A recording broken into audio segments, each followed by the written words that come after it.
Making LEGO predictions is really fun, and since this year's Summer Wave leaked before I had a chance to, I figured the only thing I could do is predict everything LEGO Star Wars related from next year until 2030. Let's start with some safe predictions and just gradually get more and more optimistic with them. My safest bet is that within the next 6 years, we will see the first €1,000 LEGO set. They've been slowly creeping up on that number for a while now. If they release the UCS Falcon in 2030 with the current price adjusted for inflation, it would be pretty much 1,000 already, so this prediction is basically just saying that they'll make that small leap soon enough. Battle packs will rise in price, probably in sync with the Speed Champions cars. The cars are €27 each right now, and we already saw with the 332nd battle pack that LEGO were going to make it the same price, but lowered it before launch back to €21. But I think them keeping it this low is temporary, and they'll soon hit €27, and eventually maybe even €30. Similarly, I think the mech sets will eventually hit €18, and the microfighters will stay at around €13 to €15. On that note, I think the mechs will continue for a few more years at least. They managed to get 4 years out of the buildable figures, so I imagine the mechs will have a similar, if not maybe even longer lifespan because of the potential value of the included figures. And on the topic of minifigures, I think there's no chance of a Star Wars CMF series within the next few years. I think Star Wars figures especially are just too valuable for LEGO to sell at a €5 each, when they could instead be used to get people to buy an otherwise insultingly boring set purely because of the one coveted minifigure. I also sadly don't think the €15 minifigure accessory packs are coming back. With the mechs existing and probably doing pretty well, I just can't see a reason for LEGO to bring them back. I think the microfighters will stick around though. I could see them doing even just 1 or 2 a year for the sake of having something for sale at that €10 to €15 price range that isn't a brickhead set. I also think that the clone helmet holds aren't going anywhere. I don't think LEGO will change them, and I doubt they'll redesign the helmet mold from scratch anytime soon. But on this topic, I think they'll continue to introduce new clone legions for a good few years. I'd expect to see Wolfpack Troopers, Bomb Squad, Galactic Marines, Ayla Secura's unit, or even like Horn Company or Jet's unit. I think clones have been really lucrative for the company based on all the battle packs and stuff they've done recently, and I can't see any reason why they'd stop. Minifigure production quality and playsets will improve. Specifically, I think we'll continue to get more minifigures with arm printing and dual molded limbs as a continuation of the trend I noticed a while ago. But I also think we'll be getting less figures overall. I don't know the exact figures off the top of my head. I feel like they're trending downwards, but I do think that it'll become more quality over quantity as LEGO realize that one really high quality minifigure sells sets more effectively than multiple mostly boring unprinted ones. I don't think they'll fix their opacity issues though, which is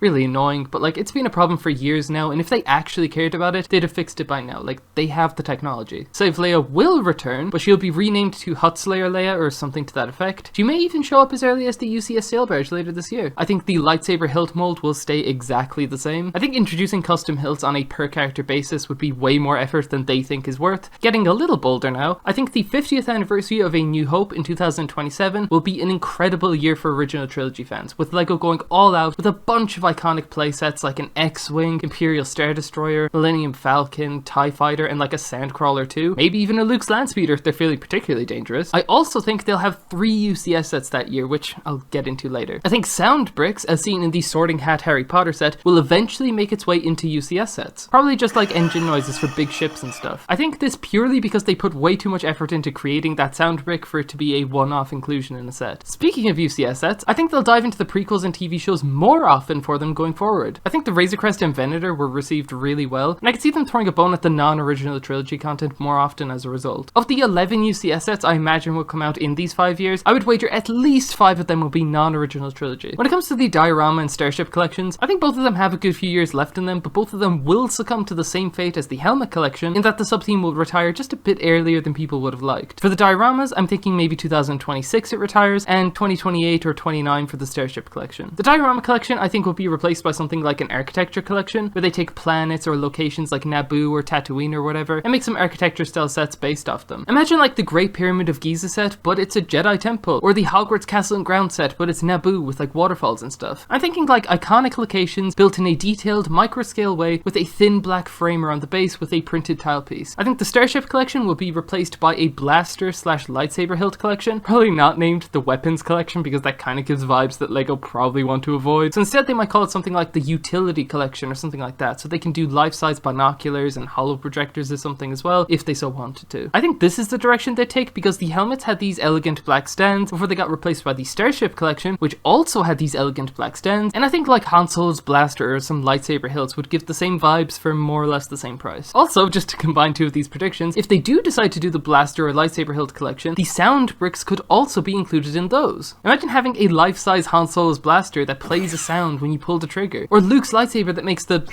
noise when you press a button. It feels like the perfect way to implement the sound bricks into LEGO Star Wars sets, which I can only imagine is something they intend to do at some point. And my most optimistic prediction is that they'll allow you to select different colors or versions of various playsets when you order online, similar to how they released the recolored Fiat 500, Bugatti Bolide, Mighty Dinosaurs 3-in-1, and exotic part sets. I can't see why they wouldn't introduce a system like this for, let's say, a Slave 1 to get Django or Bobo's one, or the X-Wing to get Luke or Biggs versions, the Coruscant Guard gunship to get a regular color scheme one, or even like a TIE fighter with the option for Sabine's one from Rebels. Maybe a clone helmet set or battle pack where you can choose the Legion. It sounds crazy, but it's a system they've already implemented, and it would encourage fans to buy 2, 3, maybe even 5 or more of the same set without the need for a major redesign on LEGO's end. Now, before I dive into what I think the UCS sets will be year on year, I want to quickly make some more general LEGO predictions, not exclusively related to LEGO Star Wars. Again, starting with the safer predictions, I think the transition from plastic to paper bags will be fully completed. I would seriously hope it would be by 2030, and I'm pretty confident it will be. I think LEGO Ideas will undergo some big changes to the way they do things, because them evaluating and rejecting 69 out of 71 submissions just isn't efficient or scalable. I imagine they'll increase the number of supporters needed to reach the review stage, probably from 10,000 to 20 or even 50,000. Something needs to be done anyway, and I can't think of a better solution. Ninjago will continue to make modular buildings every 2 years or so. I think they've been very popular, and with the growing number of modular buildings in other themes like Marvel, Spider-Man, and to a degree Harry Potter, I think they must be selling well, so I mean, why wouldn't they continue? I think and hope another LEGO store will open in Ireland. For the sake of being specific, let's say Cork City in 2027. I think every licensed theme with any nostalgia value will have an 18+ flagship set, like Minecraft, Fortnite, Disney, Sonic, you name it. Pretty much all of them already do, so it's not that much of a stretch. LEGO Mario will eventually have minifigures, but they'll be part of a Simpsons-esque CMF series and not the theme itself. And my boldest prediction is that I think Speed Champions will expand its catalog into regular cars instead of purely sports cars, supercars, and race cars. Something like a Toyota Corolla, Fiat 500, Mini Cooper, Ford F-150, Honda Civic, that kind of thing. I saw somebody give this idea the title Everyday Champions, which I absolutely love, and I think they'll sell really well, especially with people populating their LEGO cities, or even just seeing their own car on shelves and wanting a small version of it. And to finish off the non-Star Wars predictions, let's just rapid fire a bunch of themes that I think will be retired by 2030. Dreams, probably by 2026, Indiana Jones, Dots, Brick Sketches, Avatar, Monkey Kid, although this one could still last a good while, and, most controversially, Harry Potter. I just think the well of ideas with that theme is bound to dry up eventually, you know? And now let's get back to LEGO Star Wars, where I'll predict every UCS set that will come out from 2025 to 2030. 2025 is the 20th anniversary of Revenge of the Sith, which could be enough to justify the May UCS set being based on it. I'm not fully convinced of this, but I can't really think of anything else to fill the slot that I didn't already predict for later. I think this slot is weirdly the hardest to predict over the next 6 years. With that said, if they were going to do a May UCS set for Revenge of the Sith, I think Anakin and Obi-Wan's Jedi Interceptors would be an obvious, interesting, iconic choice. I think an Arc 170 could also happen just because it's the perfect size and plays a decently central role in the opening to Revenge of the Sith. A droid gunship could also be a pretty cool and appropriately sized choice. If I had to put money on either of them, I'd say Anakin and Obi-Wan's Jedi Interceptors for €240, but this is definitely the set that I'm least confident in predicting. For the late 2025 UCS set, I'm actually more confident in saying that it'll be based on Revenge of the Sith, but I don't think it'll be a UCS set at all. I think it'll be a Master Builder Series set. I think we'd be well due another MBS set at that point, and the Mos Eisley Cantina is set to retire at the end of this year, so there will be a gap in the catalogue for another one. I originally thought this MBS set could be Kashyyyk for €400, and I think that's the basket I'd personally put all my eggs into, but I think an MBS Jedi Temple isn't out of the question, honestly. Lots of the movie's most important scenes took place there, and it'd be the perfect set to include loads of unique and interesting Jedi minifigures. The only reason I'd lean more towards Kashyyyk is the abundance of vehicles and distinct landmarks they could include, and the Jedi Temple honestly just feels too good to be true, but a UCS Venator also felt that way, so who knows. 2026 is the year that the Mandalorian movie is supposed to come out, so I think the UCS sets this year pretty much predict themselves. I think LEGO are going to go all out for sets for this movie, and I think this will include at least one of the UCS sets. For the May UCS set, I think the obvious choice is Din Djarin's N1 Starfighter. I think it's the perfect size for a €240 set, and they couldn't pick a better time to make this set if they were ever going to, which I definitely think they intend to. And for the November UCS set, I'm assuming that the Ahsoka show and the Mandalorian kind of merged together for the movie, in which case I think a €650 UCS Ghost feels like the perfect choice. It's a set that I think fans have been wanting for years, and I don't think they'll have a better opportunity over the next 6 years to do so, because this more expensive November UCS slot is filled in my predictions by something related to a yearly anniversary of some description until 2030 at least. I think 2027 will be an incredibly interesting and special year for LEGO Star Wars, because first of all, it's the 50th anniversary of A New Hope, which is pretty significant, I guess. But even more important than that is the 25th anniversary of Attack of the Clones, and I don't think LEGO will pass up this opportunity to give us an Attack of the Clones May UCS set. Specifically, I think we'll get a €350 UCS Slave 1, and tying into my earlier prediction, this could be the first set that allows you to choose between two recolored versions of the same set design. If it's one or the other, I think it'll be Jango Fett's version because of the anniversary of Attack of the Clones. The reason I think 2027 will be an extra special year beyond just having hugely significant anniversaries is that I think there will be 3 UCS sets, and I think the second set of the 3 will be a UCS Darth Vader's TIE Advanced. I think they have some intentions of making an entire fleet of UCS TIE vehicles, since they've already done the TIE Fighter, the TIE Interceptors this year, and the TIE Bomber was up for the fan vote, so I think Vader's TIE Advanced will naturally come at some point. And seeing as though this ship played such a central role in the climax of A New Hope on its 50th anniversary, I just think it fits extremely well, especially since it would have been 21 years at this point since the original UCS TIE Advanced came out. The third and final UCS set for 2027 I think will be ultra special to celebrate the occasion, and I can't think of a more special set to put out than the first €1,000 LEGO set with a UCS Death Star. There's so many reasons for this prediction. It's been ages since the last proper Death Star set, so that would be well overdue at this point. The Death Star is probably the most iconic new thing they can make a set out of from A New Hope, so that fits for the anniversary, and